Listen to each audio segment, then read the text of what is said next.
అత్యాధునిక టెక్నాలజీతో నడుము మరియు వెన్నునొప్పికి treatment Tejas spine care Somajiguda Sainikpuri Gachibowli. నమస్తే, నేను Keshav. Welcome to Suman TV. Balochistan ఈ పేరు ప్రతిరోజు హెడ్లైన్స్లో వినిపిస్తున్నది, కనిపిస్తున్నది. అసలు ఈ బలూచిస్తాన్ ఏంటి, ఎక్కడ ఉంది, బలూచిస్తాన్ వాసుల ఆకాంక్ష ఏంటి, స్వతంత్ర రాజ్యంగా ఆవిర్భవించామనేటువంటి ప్రకటనలు చేయడం వెనక ఆంతర్యం ఏంటి, పాకిస్తాన్ భారత్ మధ్య రాజుకున్నటువంటి ఉద్రిక్తతలు బలూచిస్తాన్కి లాభం చేకూరుస్తాయా? ఈ అంశాలపైన విశ్లేషణ చూద్దాం. మనతో పాటు టీడీపీ రాష్ట్ర అధికార ప్రతినిధి, అలానే అంతర్జాతీయ వ్యవహారాలపైన పరిశీలన జరుగుతున్నటువంటి విద్యాసాగర్ గారు ఉన్నారు. విద్యాసాగర్ గారు నమస్కారం. నమస్కారం అండి కేశవ్. విద్యాసాగర్ గారు, బలూచిస్తాన్ గురించి పదే పదే హెడ్లైన్స్లో చూస్తున్నాము. మన యుద్ధం ముగిసినప్పటికీ కూడా బలూచిస్తాన్కి సంబంధించి మాత్రం ఒక స్వతంత్ర దేశంగా ఆవిర్భవించింది, మమ్మల్ని గుర్తించండి, ఇండియాలో ఎంబసీకి అవకాశం ఇవ్వండి, ఈ విజ్ఞప్తులు వస్తున్నాయి. అసలు ఏంటి, ఒక దేశం ఆవిర్భవించడానికి ఉండేటువంటి పారామీటర్స్ ఏంటి, బలూచిస్తాన్ వాదన ఎంతవరకు విశ్వసించవచ్చు? ఒక దేశం ఏర్పడటం అంత ఆశామాషి కాదు. ఈ బలూచ్ లిబరేషన్ ఆర్మీ కానివ్వండి, బలూచ్ లిబరేషన్ ఫోరం అనేది ఒకటి, 2-3 ఆర్గనైజేషన్స్ పనిచేస్తున్నాయి. వాళ్ళు ఆ కెనడాలో, అమెరికాలో తలదాచుకుంటూ వాళ్ళు అక్కడి నుంచి ఫైట్ చేస్తున్నారు. అవకాశం ఉన్నప్పుడంతా కూడా పాకిస్తాన్ ఎంబసీస్ దగ్గర ఏ చిన్న ఇష్యూ జరిగినా కూడా వాళ్ళు ప్రొటెస్ట్ చేస్తూ ఉన్నారు. సో వాళ్ళు ఏంటంటే they want to separate from the Pakistan. ఎందుకు పాకిస్తాన్ నుంచి సపరేట్ అవ్వాల్సి వస్తుంది వాళ్ళు కోరుకుంటున్నారంటే, డే 1 నుంచి కూడా పాకిస్తాన్ లో వాళ్ళు కలపడం అనేది వాళ్ళకి ఇష్టం లేదు. బేసిక్ గా బిఫోర్ పార్టీషన్ ఇండియా భారతదేశానికి ఎలక్షన్స్ జరిపారు. అప్పుడు కాంగ్రెస్ పార్టీ అఖండ భారత్ ఉండాలని, రెండవది ముస్లిం లీగ్ పార్టీ, జిన్నా పార్టీ ఏదైతే ఉందో ఆ పార్టీ లేదు, పాకిస్తాన్ కు సపరేట్ చేయాలా, ముస్లిం సపరేట్ చేయాలా అనేది ఒక వాదంతో జరిగినటువంటి ఎలక్షన్. అప్పట్లో మనకి ఇక్కడ డిస్ట్రిక్ట్స్ లాగా లేకపోతే కాన్స్టిట్యున్సీస్ లాగా ఎంపీస్ లాగా ఉండేటివి కాదు. అప్పట్లో మనకు ఉన్నవి ప్రావిజన్స్. ఇప్పుడు కూడా పాకిస్తాన్ లో ప్రావిజన్స్ ఉన్నాయి. అది Punjab provision, Sindhu provision and Balochistan and Khyber Pakhtunkhwa, ఈ 4 ప్రావిజన్స్ లోనే ఉంటాయి. ఈ ప్రావిజన్స్ కు సీఎంలు ఉంటారు. మనకు రాష్ట్రాల్లో ఎట్లయితే సీఎంలు ఉంటారు, అక్కడ ప్రావిజన్స్ కు సీఎంస్ ఉంటారు. వాళ్ళన్నిటికీ కలిపి ప్రధానమంత్రి ఉంటారు, ప్రెసిడెంట్ ఉంటారు. వాళ్ళకి మనం పార్లమెంట్ అంటాము, వాళ్ళది అసెంబ్లీస్ అండ్ నేషనల్ అసెంబ్లీ అని పిలుస్తారు. పార్లమెంట్ ను పాకిస్తాన్ లో నేషనల్ అసెంబ్లీ అంటారు. సో ఇక్కడ డే 1 అప్పుడు ఎలక్షన్ పెట్టినప్పుడు, నా బిఫోర్ పార్టీషన్ లో మీరు ఇండియాలో ఉండాలనుకుంటున్నారా, పాకిస్తాన్ లో ఉండాలనుకుంటున్నారా అంటే, ఉమ్మడి భారతదేశం కోరుకున్నటువంటి కాంగ్రెస్ పార్టీకి వాళ్ళు బలూచిస్తాన్ ప్రావిజన్ గెలిచింది. అంటే దేశం ముక్కలవటం అన్నది బలూచిస్తాన్ వాళ్ళకి ఇష్టం లేదు. అట్లాగే ఖైబర్ పఖ్తూన్ఖ్వాలో కూడా కాంగ్రెసే గెలిచింది.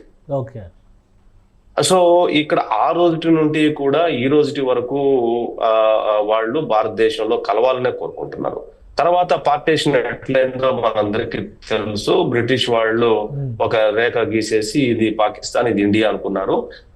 అందులో వాళ్ళు ఇష్టం లేకపోయినా సరే వాళ్ళు అటు వెళ్ళిపోవాల్సి వచ్చింది. వాళ్ళు కొంత భాగం, ఇంకొక భాగం ఇండియాగా పాకిస్తాన్ గా 2గా విడిపోయినాయి. కానీ అక్కడ నీటి వనరులు కానీ అభివృద్ధి చేయడానికి కొద్దిగా అవకాశాలు తక్కువ. ఎందుకంటే మొత్తం కొండలు, గుట్టలు, లోయలు వీటితో ముడిపడి ఉంటది.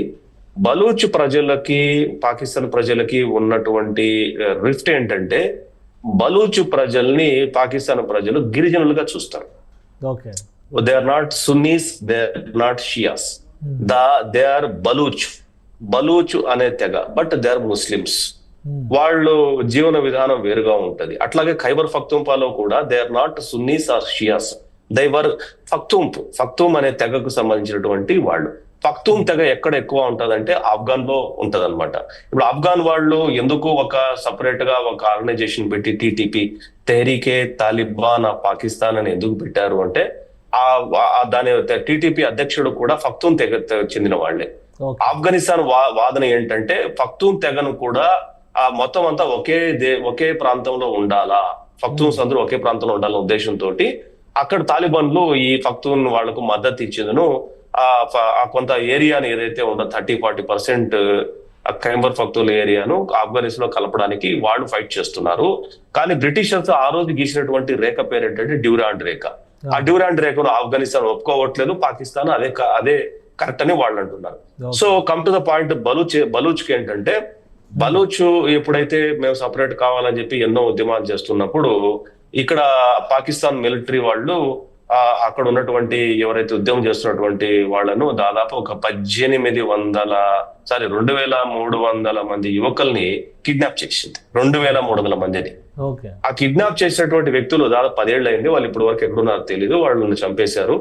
ఆ కుటుంబాలకు సంబంధించిన వ్యక్తులు ఇస్లామాబాద్ లో గానీ, లాహోర్ లో గానీ, లేదంటే ఆయా ప్రావిజన్స్ లో ఎక్కడైతే ముఖ్యమైన ప్లేసెస్ లో ఉంటారో వాళ్ళ కుటుంబ సభ్యులు ఈ రోజుటికి, ఈ పూటకి, మన ఇద్దరు మాట్లాడుకున్న టయానికి కూడా వాళ్ళ కుటుంబ సభ్యులు డేరాలు వేసుకొని ఫోటోలు పెట్టుకొని, మా పిల్లలు చనిపోయారన్న విషయం మాకు బాగా తెలుసు, కానీ మా పిల్లల శవాలైనా అప్పగించండి, లేదు వాళ్ళందరినీ ఎక్కడ పూడ్చిపెట్టారు చెప్పండి, మేము వాళ్ళకి మేము మా సాంప్రదాయం ప్రకారం వాళ్లకు జరగాల్సిన కార్యక్రమాలు చూసుకుంటాము అని వాళ్ళు ఇప్పటికీ నిరసన వ్యక్తం చేస్తున్నారు. అట్లాగే బలూచ్ లో ఉన్నటువంటి ఆడవాళ్ళని ఎవరైతే తిరగబడతారో వాళ్ళందరినీ దాదాపు ఇప్పటి వరకు 1,800 మంది పైగా ఆడవాళ్ళని చంపేశారు. ఈ 2,300 మందిని కాకుండా ఆడవాళ్ళు చేస్తే ఇదంతా కూడా పెరిగి ఏమైంది, అది చాలా ఒక పీక్ స్టేజ్కి వెళ్ళిపోయింది.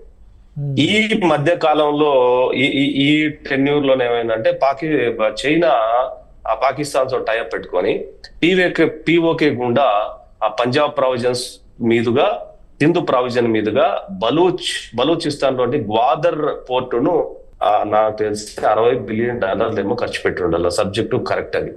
సో ఇప్పుడు గ్వాదర్ పోర్ట్ ఎక్కడ ఉందంటే బలూచిస్తాన్ లో ఉంది. బలూచిస్తాన్ లో అక్కడ గ్వాదర్ లోనే ఇంకొక ఇంటర్నేషనల్ ఎయిర్పోర్ట్ కట్టారు. ఇప్పటి వరకు ఎవ్వరు దాన్ని ఓపెన్ చేయలేదు. అంటే అది కట్టింది గ్వాదర్ ఎయిర్పోర్ట్, ఇంటర్నేషనల్ ఎయిర్పోర్ట్ కట్టింది ఎవరికంటే చైనీస్ కోసమనేసి. అక్కడ బలూచిస్తాన్ లో చైనీస్ కాలనీస్ ఉన్నాయి. వాళ్ళు అక్కడ ఎందుకు కాన్సన్ట్రేట్ చేశారంటే, బట్ అక్కడ బంగారు నిల్వలు కానివ్వండి, చాలా విలువైనటువంటి ఖనిజ నిక్షేపాలు అక్కడ కలిగి ఉంది అన్న విషయం చైనా అండ్ పాకిస్తాన్ గుర్తించి ఎలాగైనా సరే బలూచుల్ని అనగదొకి అక్కడ మైనింగ్ తో పాటు ఇంపోర్ట్ అండ్ ఎక్స్పోర్ట్ కి గ్వాదర్ ఎయిర్పోర్ట్ ను వాడుకోవాలన్నది వాళ్ళ ప్లాన్. ఇప్పుడు ఎప్పుడైతే ఇండియా పాకిస్తాన్ ఈ జరిగినటువంటి తెల్గాం ఇన్సిడెంట్ జరిగినప్పుడు ఎప్పుడైతే మనం పాకిస్తాన్ తో ఇది వార్ కాదండి, ఆపరేషన్ మాత్రమే, వార్ ఇస్ సపరేట్ డిఫరెంట్, మనం చేసింది ఆపరేషన్ మాత్రమే. ఆపరేషన్ ఎప్పుడైతే చేసిందో చైనాకు అర్థమైంది ఇది పిఓకే లోకి గనక ఇండియా సైన్యం వచ్చేస్తే వాళ్ళ సిల్క్ రోడ్ ఏదైతే ఉంటుందో ఆ సిల్క్ రోడ్ పిఓకే లో ఆగిపోద్ది, అంటే మొదల్లోనే ఆగిపోతుంది. దాని తర్వాత వీళ్ళు లాహోర్ ప్రాంతంలోనే కానీ పంజాబ్ ప్రావిన్సెస్ లో కొంతగానో ఆక్యుపై చేసుకుంటే, బలూచిస్తాన్ కనుక విడిపోతే అట్లా ఎయిర్పోర్ట్ పోతుంది, అటు పోర్టు పోతుంది, ఇటు పిఓకే లో రోడ్డు వెళ్ళిపోతుంది. పెట్టిన $60 బిలియన్ ఏదైతే ఉందో ఇది సబ్జెక్టు కరెక్ట్ ఎంత పెట్టారన్న దాని మీద మొత్తం అంతా కూడా వెళ్ళిపోతున్న ఉద్దేశంతో చైనా స్ట్రాంగ్ గా పాకిస్తాన్ ని డిఫెండ్ చేస్తుంది. అందుకోసం ఇప్పుడు బలూచిస్తాన్ స్వతంత్ర దేశం అని ప్రకటన చేయడం, ఇండియాలో ఎంబసీ ఓపెన్ చేయడానికి అనుమతి కోరడం, యుఎన్కి రిక్వెస్ట్ పంపడం, అలానే అణు బాంబు వేసేటువంటి ప్రమాదం ఉందని చెప్పి ముందుగానే నిరసనలు ప్రారంభించారు. ఇవన్నీ ఏంటి, దేనికి సంకేతం? అసలు ఏ విధంగా వాళ్ళ ఉద్యమాన్ని ప్రపంచం గుర్తిస్తుంది? ప్రపంచం బలూచిస్తాన్ మీద ప్రపంచం ఆల్రెడీ వాళ్ళ ఉద్యమాన్ని కానీ వాళ్ళ నిరసనలు కానీ గుర్తించింది. అందుకోసమే మొదట్లోనే మీకు చెప్పాను, అవసరమైనప్పుడల్లా వాళ్ళు పాకిస్తాన్ వివిధ దేశాల్లో ఉన్నటువంటి పాకిస్తాన్ ఎంబసీస్ ముందర వాళ్ళు నిరసనలు వ్యక్తం చేస్తూ ఉంటారు. బలూచ్ అన్నది ప్రాబ్లమాటిక్ ప్రావిజన్ అన్న విషయం ప్రపంచానికి ఎప్పుడో తెలుసు, పాకిస్తాన్కి అంతకంటే బాగా తెలుసు. ఇప్పుడు వాళ్ళు ఏదో డిక్లరేషన్ ఏదైతే ఇచ్చారో నాకున్నటువంటి సమాచారం మేరకైతే Baloch capital Quetta very big city in Baloch, and అక్కడ పాకిస్తాన్ ఎయిర్ ఫోర్స్ కి ఆర్మీకి one of the regional headquarters అది. ఆ హెడ్ క్వార్టర్స్ లో ఉన్నటువంటి సైన్యాన్ని అంతా కూడా వాళ్ళు తరిమేసి ఆ హెడ్ క్వార్టర్స్ ను కూడా బలూచులు స్వాధీనం చేసుకున్నట్టు ఇన్ఫర్మేషన్ వస్తుంది. అయితే ఇప్పటి వరకు బలూచ్లో ఏదైతే ఉద్యమం చేస్తున్నారో వాళ్ళు టోటల్ బలూచిస్తాన్ లో 80% ఆఫ్ ది ల్యాండ్ ను వాళ్ళ చేతుల్లో పెట్టుకున్నారు బలూచ్లు. అంటే వాళ్ళ చేతులకు వచ్చింది. ఇప్పుడు ఇంకా 20% మాత్రం పాకిస్తాన్ పరిధిలో ఉంది. అక్కడ పాకిస్తాన్ పోలీస్ స్టేషన్లు లేదంటే పాకిస్తాన్ ఆర్మీ పోస్టులు ఉన్నాయి. ఇప్పుడు ఒక 80% ఆఫ్ ది బలూచ్ ఏరియాలో పాకిస్తాన్ పోలీస్ స్టేషన్లు తీసేశారు, పాకిస్తాన్ కి సంబంధించినటువంటి ఆర్మీ పోస్టులను తీసేశారు, పాకిస్తాన్ కి సంబంధించిన ప్రభుత్వ కార్యాలయాలను తీసేశారు. అక్కడ అన్ని కార్యాలయాల మీద, అన్ని పోలీస్ స్టేషన్ల మీద, అన్ని ఆర్మీ బేసుల మీద వాళ్ళు బలూచ్ జెండాను ఎగరేశారు. వాళ్ళు ఇప్పుడు ఏం చేస్తే ఇది మా ఆధీనంలో ఉంది కాబట్టి మీరు మమ్మల్ని సపరేట్ దేశంగా గుర్తించండి, అవకాశం ఉంటే మాకు బలూచ్ దేశం సంబంధించి ఒక ఆఫీస్ కూడా ఇండియాలో ఓపెన్ చేస్తామని చెప్పి ఇండియాకు లెటర్ రాశారు. అట్లాగే యుఎన్ కూడా లెటర్ పెట్టారు, మా సపరేట్ దేశంగా గుర్తించమని. అది సాధ్యమా? అది అంత ఈజీగా పాకిస్తాన్ ఏమో వీళ్ళంతా తీవ్రవాదులు ఏరి పారేస్తామంటున్నారు, ఇంకోవైపు ఏమో వీళ్ళు స్వేచ్ఛావాదులు, మేము మా దేశం మాకు కావాలంటున్నారు. ఏంటి పరిష్కారం ఏంటి? ఇండియా వర్సెస్ పాకిస్తాన్ ఉద్రిక్తతల నేపథ్యంలో ఇది ఒక దేశం ఆవిర్భవిస్తుంది అని ప్రచారం బాగా గట్టిగా జరిగింది. అప్పుడు బంగ్లాదేశ్, ఇప్పుడు బలూచిస్తాన్ రెండు ఆవిర్భవిస్తున్నాయని చెప్పారు అన్నారు. ఆ సంకేతాలు ఏమైనా ఉన్నాయా? ఇది సాధ్యమా? ఉన్నాయి. ఇది సాధ్యమా అన్న ప్రశ్నకు వస్తే ఇది సాధ్యమే. ఎందుకంటే బంగ్లాదేశ్ ఈస్ట్ పాకిస్తాన్ విడగొట్టి ఏ రకంగా అయితే ఇందిరాగాంధీ 1971 వారిలో ఏ రకంగా అయితే సపరేట్ చేయగలిగిందో, అట్లాగే ఆ రోజు కూడా బంగ్లా ఇప్పుడు బంగ్లాదేశ్ ముస్లిం కంట్రీ అయినప్పటికీ కూడా అక్కడ భాష ఉర్దూ కాదు, హిందీ కాదు, అక్కడ బంగ్లా మాట్లాడతారు. ఇక్కడ కూడా ఖైబర్ పఖ్తూన్ఖ్వాలో కూడా వాళ్ళు పాకిస్తాన్ లో మాట్లాడే భాష మాట్లాడరు, వాళ్ళు బలూచ్ లాంగ్వేజ్ మాట్లాడతారు. అంటే ఈ లాంగ్వేజ్ ఆ లాంగ్వేజ్ కు సంబంధం లేదు. అక్కడ కూడా ఆ రోజు ఈస్ట్ పాకిస్తాన్ లో 1971 లో ఇదే పాకిస్తాన్ సైన్యము అరాచకాలు, అక్రమాలు, దురాక్రమాలు, ఆడవాళ్ళు కిడ్నాప్ చేయటాలు, మర్డర్ చేయటాలు, జైల్లో అనగదొక్కబడ్డాలు, ఇవన్నీ చేసిన సందర్భంలో అక్కడ ఉన్నటువంటి షేక్ హసీనా తండ్రి ఎవరైతే ఉన్నారో ఆయన ఇండియాతో కన్సల్ట్ అవటము, మాకు విముక్తి కావాలనుకోవటము, అక్కడ ఒక బంగ్లా విముక్తి పోరాట సమితిని ఒకటి పెట్టారు 1970 దశకాల్లో బంగ్లాదేశ్ లో. దానికి భారతదేశం మద్దతు ఇవ్వటము, వాళ్ళకు ట్రైనింగ్, సరిహద్దు ప్రాంతాల్లో ట్రైనింగ్ ఇవ్వటము, ఆ సైన్యానికి తిరుగుబాటు చేయడానికి కావాల్సిన వనరులు ఇందిరాగాంధీ సమకూర్చింది. బలూచిస్తాన్ అలాంటి పరిస్థితులు ఉన్నాయా? అంటే బంగ్లాదేశ్ కి సిమిలారిటీస్ బలూచిస్తాన్ కి లేకపోవడంలో ఒకటి ఏంటంటే, బంగ్లా అనేది మన అడ్జసెంట్ టెరిటోరియల్, బట్ బలూచిస్తాన్ అనేది మనకు చాలా దూరంగా ఉన్నటువంటి ప్రాంతం. అది మనం తజికిస్తాన్ నుంచో లేకపోతే ఇరాన్ నుంచి మనం అటు రావాల్సి వస్తుంది, కానీ బలూచిస్తాన్ కి మనం డైరెక్ట్ గా సింధు పంజాబ్ ప్రావిన్స్ నుంచి డైరెక్ట్ గా పోవడం, విమానాలు కానీ పడవలు కానీ పోవడానికి వీలు లేదు. కాబట్టి ఏమవుతుందంటే అక్కడ కొద్దిగా ఈ బలూచ్ లిబరేషన్ ఆర్మీకి కానీ బలూచ్ లిబరేషన్ ఫ్రంట్ కానీ మద్దతు ఇవ్వటం అన్నది ఇంటర్నేషనల్ సైడ్ జరుగుతుంది. చివరిగా ఏంటంటే బలూచ్ ప్రాంతం అన్నది పాకిస్తాన్ లో భాగమైనప్పటికీ అక్కడ ప్రజలు మాత్రం 2 కోట్ల మంది, చాలా తక్కువ ఉంటది. వాళ్ళు వార్ఫేర్, గొరిల్లా వార్ఫేర్ మీద ఎక్కువ వాళ్ళు వార్ చేస్తూ ఉంటారు. నార్మల్ యుద్ధంలో వాళ్ళకి కావాల్సినటువంటి వెపన్స్ కానీ ఇంకోటి కానీ అంత ఈజీగా ఆషామాషి దొరకదు. కానీ అజిత్ దోవల్ గారు ఒక 6 ఏళ్ల క్రితం ఒక మాట చెప్పారు. ఏది మన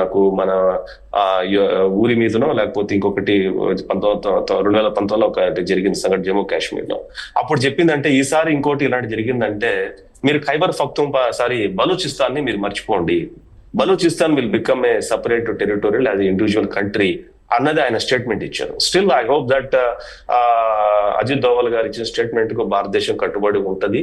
వాళ్ళకు కావాల్సినటువంటి వనరులు కానివ్వండి, వాళ్ళకు కావాల్సినటువంటి ఆయుధ సంపత్తి కానివ్వండి, మోరల్ సపోర్ట్ కానివ్వండి, ఎథికల్ సపోర్ట్ కానివ్వండి, ఫైనాన్షియల్ సపోర్ట్ కానివ్వండి, ఇంటర్నేషనల్ గా వాళ్ళకు కావాల్సినటువంటి మిగతా దేశాల మద్దతు కూడగొట్టడంలో కానీ బలూచులకి భారతదేశం మద్దతుగా ఉంటదని నేనైతే ఖచ్చితంగా నమ్ముతున్నాను. తొందరలోనే ఆ బలూచ్ అన్నది పాకిస్తాన్ నుంచి విడిపోతుంది, ఖైబర్ పఖ్తూన్ఖ్వా విడిపోతుంది. సింధు ప్రాంతంలో లాహోర్ ప్రావిజన్స్ లో ఉన్నటువంటి కొంత మన సైడ్ నుంచి పంజాబ్ రాష్ట్రం, అట్లాగే రాజస్థాన్ లో కొంత ప్రాంతం పాకిస్తాన్ లో కలిసి ఉంది విడిపోయేటప్పుడు. ఆ ప్రాంతం ప్లస్ ఇంక్లూడింగ్ లాహోర్ లో ఏదైతే లాహోర్ సిటీ ఏదైతే ఉందో లాహోర్ సిటీని కూడా ఖచ్చితంగా మనం తీసుకోబోతున్నాం. ఆ లాహోర్ ఉన్న స్పెషాలిటీ ఏంటంటే లాహోర్ లో భగత్ సింగ్ పుట్టారు, లాహోర్ లో భగత్ సింగ్ చదివారు, లాహోర్ లో భగత్ సింగ్ ను ఉరిదీశారు, లాహోర్ లో ఆయనకు సంబంధించిన సమాధి ఉంది. అది మనకు లాహోర్ అనేది స్ట్రాటజికల్ గా లాజిస్టిక్ గా మనకి ఏ రకంగా తీసుకున్నా very very very important place మనకు అది. అక్కడ ఒక భగత్ సింగే కాదు, రాజ్గురు, సుఖ్దేవ్ కూడా అక్కడ వాళ్ళ సమాధులు ఉన్నాయి. మనకు వెరీ వెరీ ఇంపార్టెంట్ అయినటువంటి ప్లేస్ అది. కాబట్టి పాకిస్తాన్ అనేవాళ్ళు తీవ్రవాదులు ప్రస్తుతానికి సైలెంట్ ఉండొచ్చు. నాకు తెలిసి 6 నెలల్లోనో సంవత్సరంలో వాళ్ళు ఊరుకుండే వ్యక్తిత్వం మనస్తత్వం కాదు వాళ్ళది. వాళ్ళు ఏదో రకంగా మన మీద అటాక్ ఏదో ఒక ఇండైరెక్ట్ గా ఏదో ఒకటి చేస్తారు. ఆల్రెడీ ప్రధానమంత్రి మోడీ గారు చెప్పారు, ఇంకోసారి కనుక మా జోలికి వస్తే will treat it is a war అని చెప్పారు. అది జరిగి తీరుతుంది. ఈ రోజు సీజ్ ఫైర్ అయి ఉండొచ్చు, but after 6 months 1 year India is not going to silent. నేను అనుకోవట్లేదు.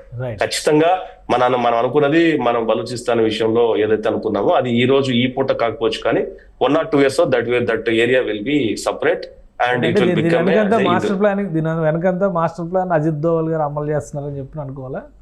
అంటే ఇప్పుడు మన జోలికి రాకపోతే కేశవ్ గారు, మనం కూడా ఎవరి జోలికి వెళ్ళం కదా. ఇప్పుడు కాశ్మీర్ లో నువ్వు ఏలు పెట్టకపోతే, కాశ్మీర్ లో నువ్వు వచ్చి ఇది నాది నాది నాది అని చెప్పకపోతే, కాశ్మీర్ లో కొంతమంది ఉగ్రవాదులకు నువ్వు ఫండింగ్ చేయకపోతే, వాళ్ళకు ఆయుధాలు ఇవ్వకపోతే, వాళ్లకు వనరులు సమకూర్చకపోతే, మనం అసలు పాకిస్తాన్ తో మనకు ఉన్నటువంటి గొడవ ఏంటండి? ఏమీ లేదు కదా. ఇద్దరం ఇండియా పాకిస్తాన్ మధ్య ఉన్నది ఒకే ఒక గొడవ, అది ఒక కాశ్మీర్. వేరే ఏ అంశంలో మనకి ఏ గొడవ ఉందండి వాళ్ళతోటి? కల్చరల్ గా గొడవ ఉందా? ఇది జరగకపోతే, పెహల్గాం గొడవ జరగకపోతే మనం ఏమన్నా ఇండస్ ట్రీటీని రద్దు చేసేవాళ్ళమా?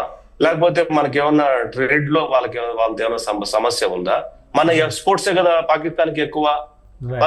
మనకు పాకిస్తాన్ కి ఎటువంటి గొడవ లేదు, ఒక కాశ్మీర్. రెండవది, ఈ మధ్యలో లేనిపోని గొడవ సృష్టించింది ఆసిఫ్ మునీర్, పాకిస్తాన్ ఆర్మీ.